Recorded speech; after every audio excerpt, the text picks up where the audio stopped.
corporate regime we are living underneath today. That's right.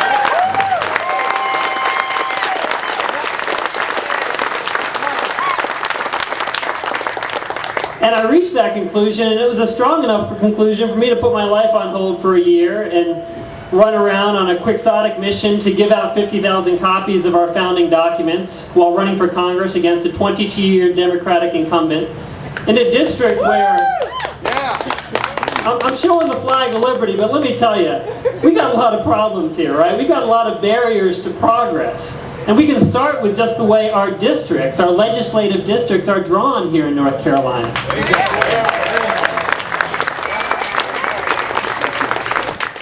Has anyone ever heard of the term gerrymandering?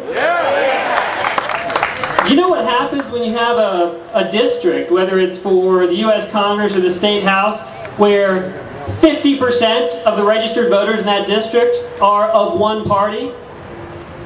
Does anyone from the other party even run against that incumbent? Not really.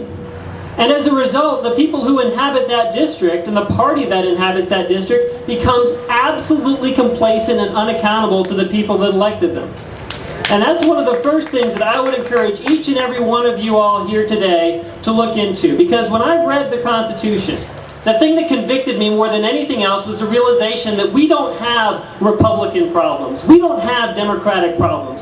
We have American problems. And if you start with an understanding of what our federal government, what our government in Washington is supposed to do, you realize that the Declaration of Independence as our founding principles and the Constitution as the recipe for our nation's government, hey, these are not Democratic or Republican documents. These are American documents. Amen? And it really became clear to me in China, of all places, that we had a big fight on our hands. And as I started to come back and get more involved politically and start asking deeper questions, I began to realize that it's up to us. There is no one else. And the biggest challenges that we face are problems with a government that has been completely co-opted with forces who would just as soon divide us into parties or factions and marginalize and insult. Yep. Because what do they get to do? While we're fighting among ourselves, they're the ones who've turned around and are robbing the bank. They're robbing the nation. They have stolen our children and grandchildren's future.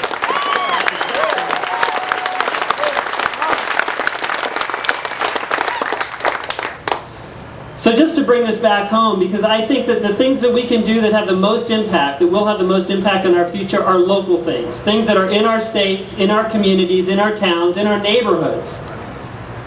I ran for Congress with the best of intentions. I got a few votes and did better than many people thought. It certainly wasn't enough to get up there. But honestly, I don't know that I'm supposed to be up there. Because the more I learned during that year, the comment was made earlier, write your congressmen, write your senators, write them. We need to try to keep these people accountable. But I got to tell you folks, I spent some time up there during the campaign. The halls of our Capitol buildings are thick with suits. And much darker than the sport coat that I'm wearing. I mean, I'm talking suits. And these are people whose job it is to make sure that their unconstitutional expansion of executive or legislative or judicial authority gets funded, gets approved, gets overlooked, even though it is absolutely nowhere within our American rule book.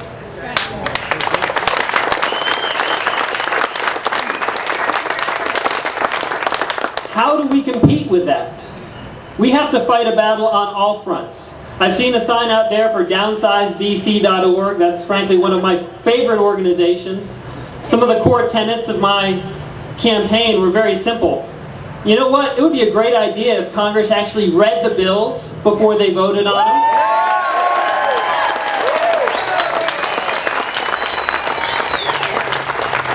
Downsize DC has been an active proponent of the Read the Bills Act.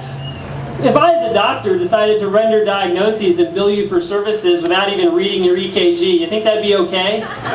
No, that's malpractice. Folks, we got legislative malpractice happening every day of the week.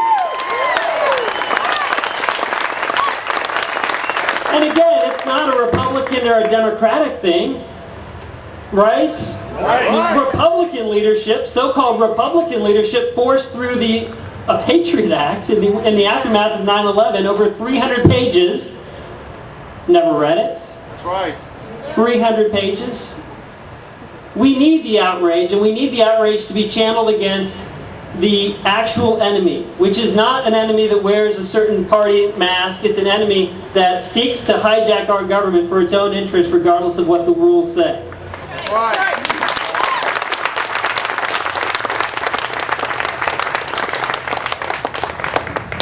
So when we talk about Congress reading the bills, we also have to talk about Congress's job. It's also to write the laws, right? We don't elect congressmen to go sit up there and empower unelected bureaucrats to all of a sudden say, hey, you know what? You are a federal criminal if your church thrift store is selling something that this particular federal bureaucracy says is hazardous. Where is the outrage? I was sitting in church a couple weeks ago, and I was looking at the insert, and it was talking about how our church's thrift shop was going to have to basically stop doing what it was doing. Why? Because it fears retaliation by the Consumer Product Safety Commission. I'm all about safety. I'm all about keeping kids safe. But that is not the role of the federal government, to make sure that kids who need a low-cost alternative for clothes and books can't go to the church thrift store.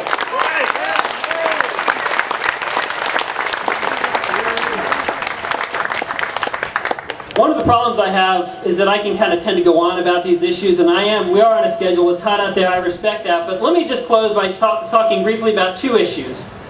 One issue that I'm personally very concerned with, and the other one that got me into politics, frankly. The first, medicine, healthcare, right? We all know that we're being lied to on healthcare, right? And I'm going to say something that's maybe a bit controversial, but I'm going to say it. That's okay. Our healthcare system ain't broken. It works great. And I say that as a doctor, because, well, okay, it works great unless you are a patient or unless you're a doctor. If you're not a doctor or a patient, it works really well for the insurance companies, for the drug companies. There are all these big organizations that have taken control of our healthcare, so that you don't even have the choice to choose what healthcare works for you, unless the government and the IRS, if you're using a healthcare savings account, have said, yeah, that's a healthcare expense. And I got to be honest with you, I don't practice medicine anymore, and one of the reasons that I left to go into the software business is because I figured out that our healthcare system was broken. Our healthcare system has nothing to do with keeping us well or making us healthy. It's really more about how do we turn chronic disease into recurring revenue for drug companies and big healthcare organizations, right? Follow the money. And let me give you a hint. When you've got the American Medical Association, when you've got pharma, the pharmaceutical lobby, when you've got these big corporate entities saying that they support Obama's healthcare plan, run. They don't want you to be healthy. We have a healthcare epidemic. We have an epidemic of obesity and vascular disease and diabetes. All of these things are much worse than they were a generation ago. And that's the second issue that I'm concerned about, is the security of our food supply.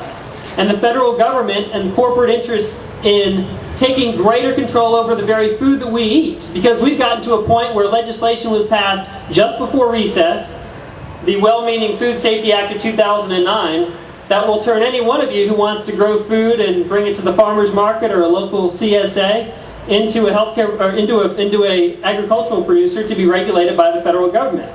And oh yeah, they might have something to say about what seed you use, what technology you use to grow your crops. These are something we need to fight back against very actively. So, in conclusion, I'd simply say, and agree heartily with what the previous speaker said, get your copy of the Constitution. Read it, study it, understand it, and realize that working together as Americans, we can take this country back. Thank you very much.